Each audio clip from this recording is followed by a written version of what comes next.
Hello my dear student, welcome you again in this channel Kateswar Biology. Please watch my earlier 20 videos of this topic digestion and absorption so that you will come into the link. Now in this particular video we are going to learn about the digestion in stomach. In that part of physiology of digestion, earlier we have seen what happens in the mouth, then now in stomach. From mouth, when the food is swallowed by mixing with saliva juice, it will pass through the neck region. What is present there? Through the pharynx, then it goes into the esophagus. And then esophagus हमें मालूम है कहाँ पे है, diaphragm को छेद दे के वो नीचे जाती है एब्डोमिनल कैविटी में, esophagus अन्न नलिका, and then that joins with the stomach, which is the broadest part of alimentary canal that we know. अब स्टमक में फूड जब आता है, आने लगता है, stomach has a big capacity, we have said that it is a muscular bag, और वो एक डिस्टेंसिबल बैग है. जैसा जैसा हम खाते जाएंगे वैसा वैसा उसका जो स्वेलिंग है वो बढ़ता जाएगा.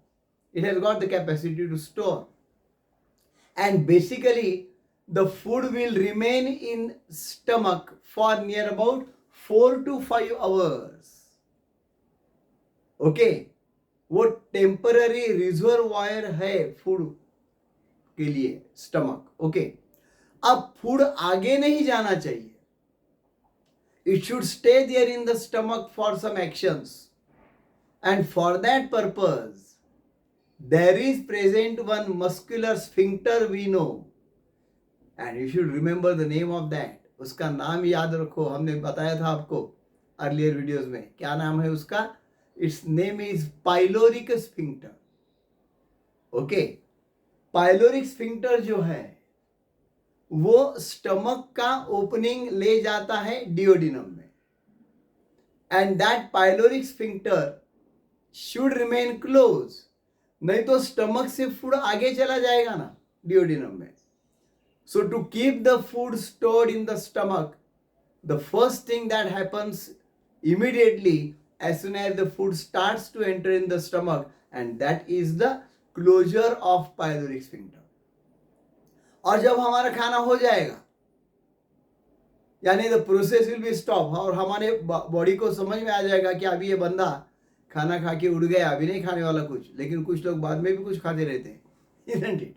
तो खाना होने के बाद दूसरा भी स्फिंक्टर वर्क में आएगा, कार्डियक स्फिंक्टर, यानी फूड ऊपर भी नहीं आना चाहिए. Cardiac sphincter is present between the oesophagus and cardiac stomach. तो ये चीजें अच्छी तरह से ध्यान में रखो, कोई बताएगा नहीं, किसी बुक में नहीं. Now another thing is that inside the stomach food has to undergo 2 ways of digestion. मैंने पहले भी आपको बताया था, one is called as the mechanical digestion, other is called as the chemical digestion. That mechanical digestion happens by peristaltis and chemical digestion happens by gastric juice. अब मुझे बताओ पेरिस्टाल्टिस क्या है? पहले भी हमने बताया था आपको. Peristalsis means the contraction and relaxation of the thick muscular wall of that stomach. हालांकि एलिमेंट्री कैनाल में जो फूड आगे जाता है वो इसी प्रोसेस से जाता है, पेरिस्टाल्टिस, कॉन्ट्रैक्शन, रिलैक्सेशन, इजंट इट? पर यहां पे तो दरवाजे बंद किए हैं. कौन से दरवाजे बंद किए हैं?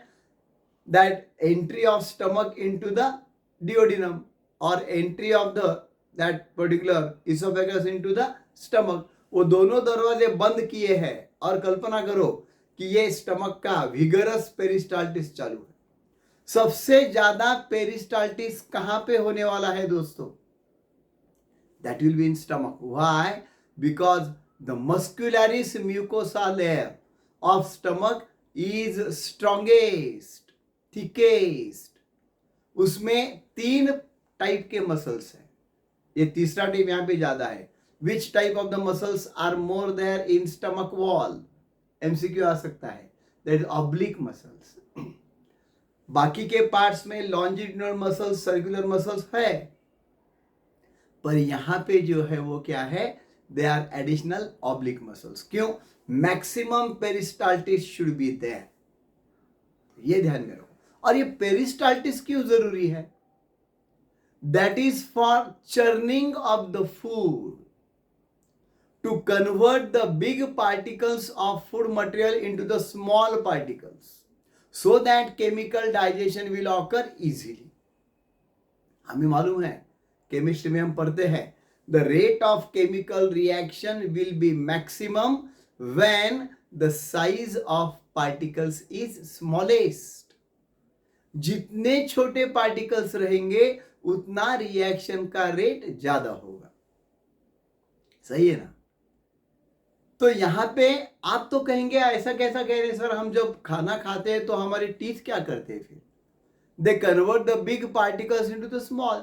चर्वण जिसको हम कहते हैं, मैस्टिकेशन होता है ना. पर कई बार ऐसा होता है, हम जब गड़बड़ में खा लेते हैं तो पर्टिकुलर राइस वगैरह देखो ना, वैसा ही जाता है अंदर, उसके पार्टिकल्स उतने स्मॉल नहीं हो जाते. इवन रोटी के भी, इवन सब्जी के भी, जो भी है. तो स्टमक, वो नेचर ने कितना प्रोविजन दिया है देखो. So whatever the big particles of the food are there, they will be cut and broken down into the smaller particles so that rate of chemical reaction of that digestion will definitely increase. और वो कौन करता है? That is done by the muscularis mucosa, by contraction and relaxation occurring vigorously. और ये muscles कौन से type के हैं? यानी हमें बाहर से कुछ करने की जरूरत नहीं है, ये ऑटोनॉमस नर्वस सिस्टम है दोस्तों, अंदर के अंदर अपने आप हो जाएगा. हमें बाहर से कुछ ऐसा कपालभाति जैसे करते हैं वैसा करने की जरूरत नहीं है. ओके, ये उसके लिए, पेरिस्टाल्टिस के लिए. हाँ, कपालभाति जरूरी है, क्योंकि उससे हमारा एब्डोमेन जो है, मसल्स जो है वो काम में आ जाते हैं, और जिनको ओबेसिटी का प्रॉब्लम है वो कम भी हो सकता है. ओके, वो ठीक है. अब केमिकल डाइजेशन कौन करता है? That is done by the gastric juice, and that gastric juice is produced by the gastric glands. वो गैस्ट्रिक जूस है, वो गैस्ट्रिक ग्लैंड्स बनाते हैं, present in the mucosa layer of that stomach wall. जो lining layer है, stomach की जो cavity है, उस कैविटी को सबसे अंदर का लाइनिंग लेयर जो है वो है mucosa. And that mucosa is form by the gastric glands, and that gastric glands are producing gastric juice. तो ये पेरिस्टाल्टिस की वजह से क्या हो जाता है? The gastric juice gets mixed with the food material properly. Food also gets churned. वो ऐसा churning हो जाता है, उसका मिक्सिंग हो जाता है. और अब उस फूड का जो नाम देते हैं, that name of the food will be given there as chyme. क्या नाम आ जाता है फूड का? चाइम. ओके, ये भी एमसीक्यू में आ सकता है. अभी उसे चाइम कहते हैं. अब देखो दोस्तों, ये जो गैस्ट्रिक ग्लैंड्स है उसमें 3 टाइप के सेल्स हैं. कौन से 3 टाइप के सेल्स हैं? पर्टिकुलरली चीफ सेल्स और पेप्टिक सेल्स. दूसरे हैं ऑक्सिंटिक सेल्स और पैराइटल सेल्स. और तीसरे है म्यूकस नेक सेल्स. वो गैस्ट्रिक ग्लैंड के ऊपर के हिस्से में जो नेक है वहां पे म्यूकस नेक सेल्स है, दैट सिक्रीट्स द म्यूकस. और ये जो है चीफ सेल्स और peptic cells, they secrete pro enzyme pepsinogen. Pro enzyme का मतलब जो इनएक्टिव है, एक्टिव नहीं है, एंजाइम के पहले का. Enzyme is biocatalyst, you know, वो लगता है डाइजेशन के लिए. पर एंजाइम पेप्सिन है, प्रोएक्टिव पार्ट क्या है उसका? Pepsinogen. Then that is secreted by peptic cell और चीफ सेल. एंड ऑक्सिंटिक और parietal cells, they secrete hydrochloric acid. Remember, and also one intrinsic factor that will be helpful for absorption of vitamin B12. तो ये जरूर याद रखो क्योंकि MCQ में आता है।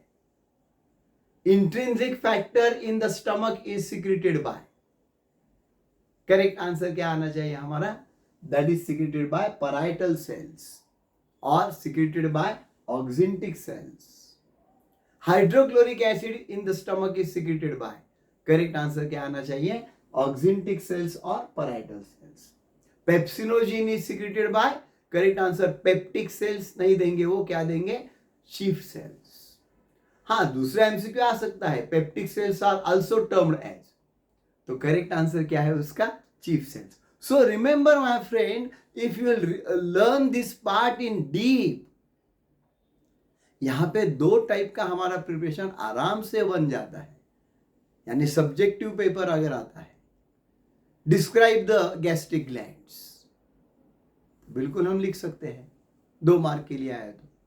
और explain the process of physiology of digestion in stomach, तो वो भी हम लिख सकते हैं अगर हमें पूरी मालूमात है तो। That may be asked for 3 और 4 मार्क्स। ओके, और एमसीक्यू तो यहां पे कितने भी फॉर्म हो सकते हैं, हर एक पॉइंट पे।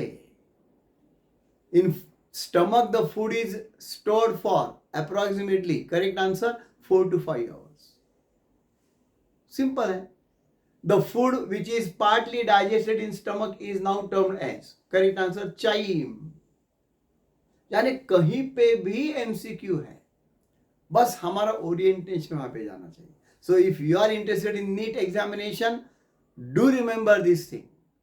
और उसके लिए डेफिनेटली मेरे काटे सर बायोलॉजी शॉर्ट्स इस चैनल को भी सब्सक्राइब करो, वहां पे आपको एमसीक्यू मिलने वाला है हर रोज। एक 11th का टॉपिक, एक 12th का टॉपिक, ऐसे 2 एमसीक्यू वहां पे आते हैं। अगर अभी तक सब्सक्राइब नहीं किया तो बिल्कुल सब्सक्राइब करो, and I hope you are getting this. तो ये जो यहाँ पे लिखा है, बार बार देखो, 1000 बार देखो, कौन रोकने वाला है? फुकट में है, इजंट इट? और बाद में ये गाना नहीं है, बार बार देखो, इसलिए मैं कह रहा हूं, so that you will learn by heart. You need to learn by heart everything. So I hope you have like this video. We shall meet again definitely in the next video to continue this part. Till then, take care and learn with me. Thanks a lot.